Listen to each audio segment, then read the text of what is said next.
tired of everybody fucking playing with me and shit. Think I'm always playing and shit. Call me bitch and shit. Not no fucking bitch, bro. At the end of the day, I'ma stand up for my fucking self because I'm tired of everybody fucking playing with me, bro.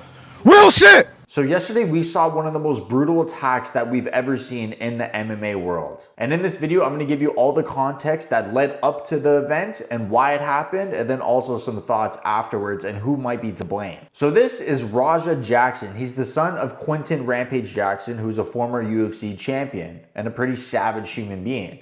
And these two lately, over the past few months, maybe a year at most, have been doing a lot of IRL streaming on Kick. So they're pretty much just streaming their daily lives. They do a bunch of things together. They'll do live streams of their training, which we will get into.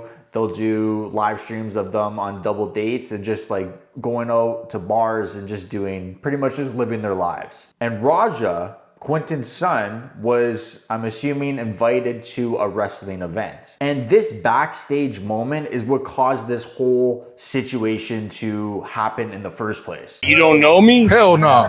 Yeah. Hey, that's hey, I think that's a little. Oh, you don't show it? Easy. He's not a fucking worker, bro. Calm down. Yeah, what the fuck was that? You're good. What the fuck was that? You don't sell it? Dude, he's not a fucking worker, bro. What the fuck was that? Hold on. I don't play that shit, bro. Oh, sorry. Nah, I will fuck him up, bro. I know you will. Nah. We're good. I will fuck him up, bro. I know you will. I don't play that shit. Sorry about that. Nah, I will fuck him up, bro. I know you will. So I got you. I do not play that shit at all. Nah, I got you. You good. Apologize for that, man. Fix that. All right, so what I've gathered after watching that video is that the man with the big beard, the wrestler in question, his name is Stuart Smith, who's known as the wrestling name Psycho Stu. He thought he was another wrestler. He saw the cameras and, you know, wanted to build like a little bit of a story before their match, I guess, pretty much. Because obviously the storylines in pro wrestling is what makes that business a billion-dollar, multi-billion-dollar business to begin with. So he thought Raja was a wrestler. And he thought Raja, I guess, was talking some shit, saying he didn't know who he was. So he grabbed a beer can, an empty beer can, and did like a wrestling style slamming it over the head, where it's supposed to look like it's gonna hurt, but it's not as impactful basically as fully smacking it across your face pretty much. And obviously Raja, being Rampage's son, does not fuck with that whatsoever. And he took mad offense to it, as he should have. And even the wrestlers were like, dude, chill. He's not a wrestler. He's just the guy that's hanging out with us pretty much, blah, blah, blah, blah. And then right when he realized that he's not a wrestler and he fucked up, he right away apologized and felt bad. And this is the video of him apologizing and Raja also accepting his apology. Don't fucking feel that. Yeah. I'm sorry, bro. Hey, it's gonna all work out. Yeah, hello. I apologize. I appreciate it. I didn't know. I started you at work for camera. I get it. We're working out. Well, he's gonna come out on your mat, Juice. I know you keep thinking we're working. We're always working. I get it. Yeah. I get it now. Now you know what I'm saying? Yeah. We're always working. And also to clear the air on the fact that this wasn't a planned thing and Raja just kind of jumped into the ring and, you know, attacked him pretty much. It was apparently planned that Raja was going to go into the ring and maybe do a double leg, land a couple fake shots, and then that's pretty much it. But what transpired was the polar opposite. And even before he went into the ring, he was live and said, I'm going to go in there and pretty much I'm going to beat the shit out of him. I think I have a clip of that as well, so let's find that right here too. Tell you guys this, they told me to hit him and just leave. Somebody will pull me off of him will leave. I'm telling you, I'm going to hit him as many times as I can. Watch. No, they didn't tell me to fake hit him. They said I could hit him for real. Yeah, they allowed me to hit him for real. If he hits me back for real, I don't give a fuck. I want him to. Okay, so according to him, he's saying that they told him to actually hit him for real. But I don't think they really gave him the green light to flatline this man. I'll play the video of the attack. Can't really play any of it or much of it because he literally flatlined a human being. I don't think YouTube's really fond of that. So pretty much, here's what happened.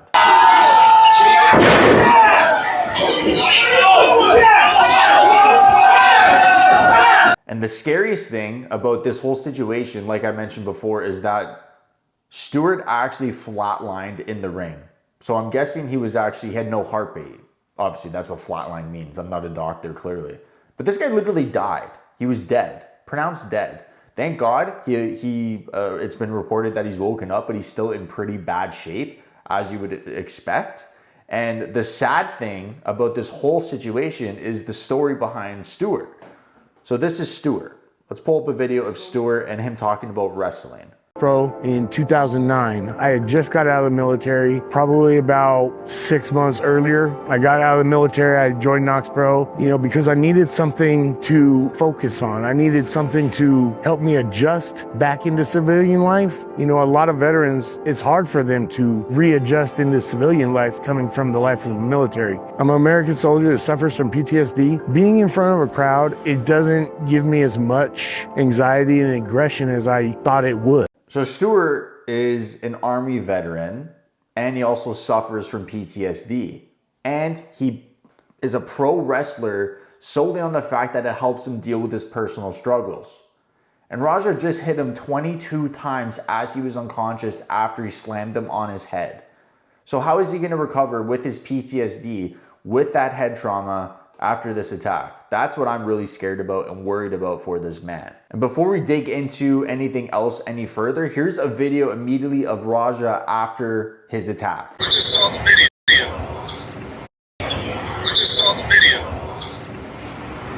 Shit pissed me off though, Andre. I understand that, but now they can't wake the nigga up. He's fucking in the ring, fucking flatline, bro. My bad. You didn't have to do all that shit. I understand y'all had heat. You didn't have to fucking take it there. I'll call you back later. So this guy's clearly not right in his head, and I'll tell you exactly why, which is the biggest point as to why this happened beyond the beer smash, is that he's obviously not right in his head.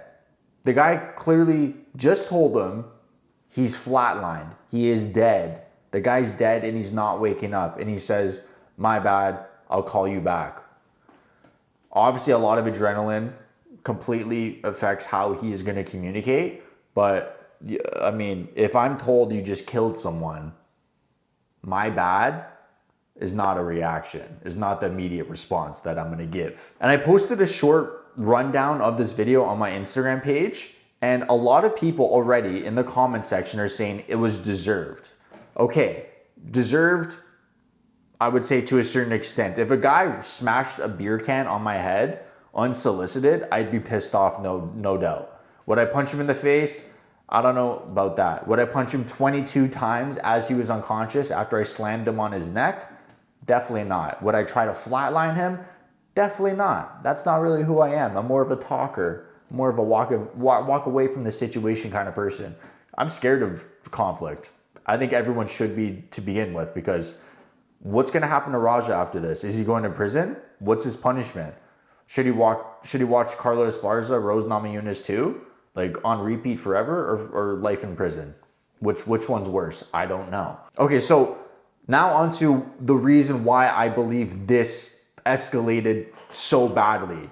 So pretty much, I think a day, maybe 2 days before Max, Raja was live streaming his sparring session. And this sparring session was supposed to be just a light spar where you're just touching, you're learning from each other, you're not trying to hurt each other at all. And this is what happened in that spar against one of his partners. Yeah, that's what you gotta do. Let the kick land and count. What? What happened? Ooh. So Raja definitely had, at the very minimum, a concussion after that, first of all, completely sick tornado kick, might I add. A little bit of a gutty move in a light spar, but beautiful technique on that one.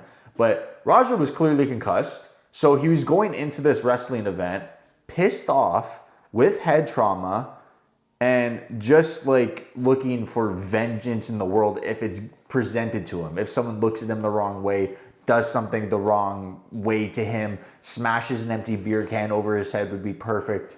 for him to really act up and, you know, exercise some inner demons that he has. So I feel like this guy, maybe his ego was hurt because, you know, the whole world or hundreds, millions of people saw him get wobbled in a lights bar. And even Rampage saying, you know, he said that he hates when people do that because they see the camera. It's supposed to be a lights bar and they try to, you know, take the spotlight. It's like a common thing.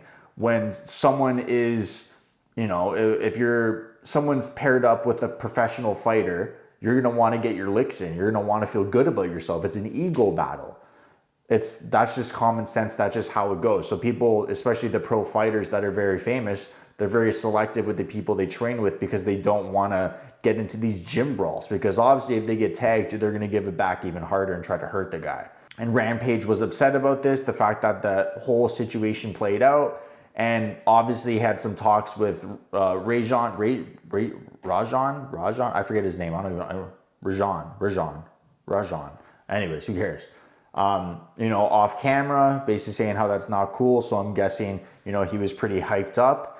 And then that led to what happened. And also, a lot of people are blaming Rampage Jackson for what happened, which I think is so unfair for Rampage Jackson. So first of all, Rampage Jackson, if you have seen any clips of his streaming, there's many clips of, you know, someone bumps into his cameraman, he fucking goes up to the guy, grabs him, tells him what he's doing, or asks him what he's doing, and like shoves him out of there. He calls people on their shit right away. He's a big guy, former UFC champion, you know, as he should. He's able to do that. So he basically teaches his son to not allow people to fuck with you, pretty much. And a couple days before this wrestling event, the guy fucked with him and kind of embarrassed him, whatever you would say, on a live stream for everyone to see. So Rajan was probably embarrassed. You know, he even talks about how he's not making any money, doesn't want to ask his dad for any money, wants to be his old man. He's very prideful. So a couple days before that, he got embarrassed on the live stream. And then a couple days after, at this wrestling event, before it even started, this random wrestler with a huge beard and a beer belly slams a beer over your head. And you're like, what the fuck is going on? So he's obviously so pissed off. He probably has seen stars from that sick tornado kick. And he's like, I'm going to fucking get revenge. I'm pissed off. You know, it's time for my get back. I'm standing up for myself. And then that's exactly what happened. Was it justified? No, obviously not. And the biggest question with this whole situation is, what should the punishment be? Is it attempted murder? You know, what, like, should he go to prison? Should he be just banned from kick? Should he sue? A lot of people are saying that he's going to get a huge bag from Rampage's, you know, podcast or whatever. I don't know. It's a huge disaster right now. And I feel for Rampage too, because he talks about he had like just like a messy divorce, and his like ex-wife took pretty much like half of his shit. So it's just a sticky situation. And, you know, comment below what you think the punishment should be and just your overall thoughts, and I'll respond.